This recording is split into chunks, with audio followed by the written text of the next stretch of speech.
घर में कुछ भी नहीं है। अब मैं क्या करूं? ऊपर से ईद भी आने वाली है। ये रमजान के दिन कितनी मुश्किल से बिताए हैं बस मैं ही जानती हूँ। अम्मी, आप परेशान क्यों हो रही हो? मैंने रुखसार को बोला था कि वो मेरे लिए कहीं काम ढूंढे। अगर अल्लाह ने चाहा तो मुझे कहीं ना कहीं काम मिल जाएगा और हमारे घर की सारी परेशानियां धीरे धीरे ठीक हो जाएंगी। तुम कितनी अच्छी हो, लेकिन तुम्हारी दोनों छोटी बहनें देखो, जब से शहर गई हैं लगता है हमें भूल ही गई हैं। आप परेशान क्यों होती हो अम्मी? वो ईद पर जरूर आएंगी। काश कि वो दोनों बिल्कुल तुम्हारी तरह होती, लेकिन उन्हें सिर्फ अपना ही दिखाई देता है। और मैं बता रही हूँ शाइना, तुम्हारी दोनों बहनें इस बार भी ईद पर नहीं आने वाली। शाइना ये सुनकर चुप हो जाती है। उस दिन उन दोनों ने सुबह की सहरी तक नहीं ली थी, जिसके चलते शाइना अपनी सहेली के घर पर जाती है। रुखसार, कैसी हो तुम? तुम्हारी अम्मी घर पर तो नहीं है? नहीं, अभी तो घर पर कोई भी नहीं है। क्या हुआ, कोई परेशानी है? हाँ, परेशानी तो है। दरअसल घर पर कुछ भी नहीं है और अभी सुबह से सहरी भी नहीं ली हमने। आज शाम की इफ्तारी के लिए तो एक दाना तक नहीं है। बस करो, मैं समझ गई तुम क्या कहना चाहती हो। चलो अंदर आओ, बैठो। रुखसार के कहने पर शाइना अंदर आकर बैठ जाती है, जिसके बाद रुखसार रसोई में जाती है और अपने घर का थोड़ा थोड़ा राशन पन्नी में पैक करके शाइना के लिए ले आती है। ये लो, इसे आज शाम की इफ्तारी में बना लेना। तुम्हारा बहुत शुक्रिया रुखसार, अगर तुम न होती तो पता नहीं मेरा क्या होता। तुम जैसी दोस्त अल्लाह हर किसी को दे। अच्छा चलो बस करो, इतनी ज्यादा तारीफ मत करो मेरी। वैसे अम्मी आने वाली है, तुम अभी सारा सामान लेकर चली जाओ। रुखसार के इतना कहते ही शाइना सामान लेकर दरवाजे तक पहुंचती है और जाने वाली होती है, लेकिन तभी दरवाजे से रुखसार की अम्मी घर पर आ जाती हैं। अरे शाइना, तुम, ये पन्नी में क्या है तुम्हारे हाथ में? अरे अम्मी, इस पागल की आदत है ना, जब भी दुकान पर जाती है तो मुझसे मिलने यहाँ चली आती है। बस दुकान से अपने लिए घर के लिए ना सामान लेकर आई थी और अब अपने घर ही जा रही है। अस्सलाम वालेकुम आंटी। वालेकुम अस्सलाम। अच्छा आंटी, अब मैं चलती हूँ, अम्मी मेरा घर पर इंतजार कर रही होंगी। शाइना ऐसा कहकर चली जाती है। उसके जाने के बाद सकीना अपनी बेटी रुखसार को डांटने लगती है। अल्लाह के इतने पाक दिन चल रहे हैं और तुमने रोजे रखे हैं। तुम्हें पता है ना, रोजे रखने पर झूठ नहीं बोलना चाहिए, और फिर भी तुमने झूठ कहा। अम्मी जान, हमें माफ कर दीजिए। और अल्लाह ये भी तो कहते हैं कि घर पर आए मजबूर लोगों की मदद करनी चाहिए। बस मैं वही कर रही थी। रुखसार के ये बहाने सुनकर सकीना उसे कुछ नहीं कहती। इधर शाइना सामान लाने के बाद शाम को अपने घर पर इफ्तारी बनाने लगती है और इफ्तारी बनाकर वो अपनी अम्मी के साथ खाकर सो जाती है। तो वहीं शहर में शाइना की दोनों मॉडर्न बहनें ईद की आने की तैयारी कर रही होती हैं। ओह माय गॉड, देखो ना हमारी स्किन कैसी हो रही है। ईद के आने से पहले हमें थोड़ी सी शॉपिंग कर लेनी चाहिए, तुम्हें नहीं लगता?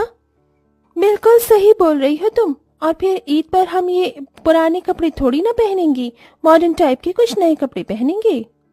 फरहत और फातिमा शहर में अपनी कुछ सहेलियों के साथ एक ही फ्लैट में रह रही थी। जब वो दोनों ईद की शॉपिंग के लिए निकल रही होती हैं, उसी वक्त नमाज का समय हो जाता है, जिसके चलते उनकी एक सहेली उन्हें रोकते हुए कहती है, अरे तुम दोनों कहाँ जा रही हो? तुम्हें नमाज नहीं पढ़नी? अल्लाह से दुआ करना बहुत जरूरी होता है और उस वक्त इधर उधर कहीं नहीं जाना चाहिए। अरे हमें समय थोड़ी ना लगने वाला है, बहुत जल्दी आ जाएंगे, नमाज शुरू होने से पहले ही। हाँ चलो चलते हैं। फातिमा और फरहत दोनों एक बहुत बड़े शोरूम में जाती हैं और अपने पैसों से वहां पर अपने लिए शॉर्ट ड्रेस और अच्छे अच्छे कपड़े खरीदती हैं। ये मिनी स्कर्ट मेरे ऊपर बहुत अच्छी लग रही है ना? ऑफ कोर्स, तुम्हारे ऊपर ये अच्छी लग रही है, ईद पर तुम यही पहनना। फातिमा और फरहत इतनी मॉडर्न थी कि उन्हें ईद पर भी मॉडर्न कपड़े ही चाहिए थे। कपड़े खरीदने के बाद वो एक पार्लर में जाती हैं और अपने चेहरे पर फेशियल, हाथ पैरों पर पेडिक्योर मैनिक्योर करवाने लगती हैं। जब तक वो वापस फ्लैट पर पहुंचती हैं, नमाज का समय भी निकल जाता है। आ गई तुम दोनों मॉडलिंग करते हुए। तुमने ये जरा भी नहीं सोचा कि तुम्हें नमाज पढ़कर अल्लाह को याद करना चाहिए था, उनसे दुआएं मांगनी चाहिए थी। आखिर तुम्हारी प्रॉब्लम क्या है? अल्लाह का दिया हुआ हमारे पास सब कुछ है, हमें उनसे कुछ नहीं मांगना। इधर फरहत और फातिमा दोनों ही अपनी मौज मस्ती में थीं, तो उधर शाइना एक अमीर घर में साफ सफाई का काम करके पैसे कमाना शुरू कर देती है और उन्हीं पैसों से वो ईद के लिए अपनी अम्मी के साथ मिलकर सजावट का सामान लेकर आती है। इस बार ईद पर सारा खाना मैं अपनी दोनों बहनों की पसंद का ही बनाऊंगी, उन्हें शहर की तरह बना हुआ खाना पसंद है। अल्लाह तुम्हारे भरोसे को कायम रखे, क्योंकि मुझे उनके आने की उम्मीद जरा भी नहीं है। शाइना अपनी दोनों बहनों से बहुत प्यार करती थी। वो ईद वाले दिन अपनी दोनों बहनों के लिए खाने में उनकी पसंद का बहुत कुछ बनाती है और साथ में उन्हें ईद पर देने के लिए हिजाब वाले सूट भी खरीद कर रखती है। साथ में घर की साफ सफाई करके अच्छी से सजावट भी करती है, जिसके बाद वो अपनी दोनों बहनों के आने का इंतजार करती है। इधर दोनों शहरी बहनें क्लब में जाकर ईद पर एंजॉय कर रही होती हैं। बेकार में लड़कियां ईद पर सूट सलवार पहनकर यहाँ से वहाँ घूमती हैं। हमें देखो, हम कितने आजाद हैं और हम ईद पर पार्टी एंजॉय कर रहे हैं। Yes baby, just enjoy the party. Fatima और फरहत दोनों पार्टी एंजॉय कर रहे थे कि तभी वहाँ पर कुछ लड़के उन्हें छेड़ने लगते हैं और इसी छेड़छाड़ में वो उनके कपड़े भी फाड़ देते हैं। अल्लाह के लिए हमें छोड़ दो, ये क्या हिमाकत कर रहे हो तुम हमारे साथ? देखो, हमने तुम्हारा क्या बिगाड़ा है? तुम हमारे साथ इतनी बदसलूकी क्यों कर रहे हो? तुम जैसी लड़कियों को तो यही सब अच्छा लगता है, यही तो करने आती हो तुम यहाँ क्लब में, वरना शरीफ लड़कियाँ कहाँ ईद पर छोटे कपड़े पहनकर क्लब के अंदर जाती हैं। ये सुनकर फरहत और फातिमा को बहुत बुरा लगता है। उन्हें अपनी गलती का एहसास होता है और वो रोते हुए वापस अपने फ्लैट पर आ जाती हैं। उनकी ये हालत देखकर शबनम सब समझ जाती है। जिस बात का डर था मुझे वही हो गया। मैंने तुम्हें समझाया था, देखो मॉडर्न होना अच्छी बात है, लेकिन मॉडलिंग में इतना पागल होना सही नहीं। तुम्हारे साथ जो हुआ वो बहुत गलत हुआ। अल्लाह उन्हें सजा जरूर देगा। तुम्हारी बहन शाइना का फोन आया था, वो आज ईद पर तुम्हारा घर पर इंतजार कर रही है। तुम्हें वहां जाना चाहिए। इस हालत में हम वहां कैसे जाएंगे? शबनम अपने हिजाब वाले 2 सूट उन्हें दोनों को देती है, जिसके बाद फातिमा और फरहत दोनों हिजाब वाले सूट पहनकर गांव में अपनी बहन और माँ के पास आती हैं। अरे तुम दोनों आ गई, देखा अम्मी, मैंने कहा था ना ये दोनों जरूर आएंगी। देख रही हूँ। शहर के मॉडर्न कपड़े पहनने वाली लड़कियों को कोई दौरा आ गया है क्या, जो पहली दफा उन्होंने इस तरह हिजाब वाले सूट पहने हैं। अपनी अम्मी के ताने को सुनते ही दोनों की आंखें भर आती हैं, जिसके बाद फरहत और फातिमा दोनों रोते हुए अपनी अम्मी को गले से लगाकर उन्हें अपने साथ हुई दुर्घटना के बारे में बताती हैं।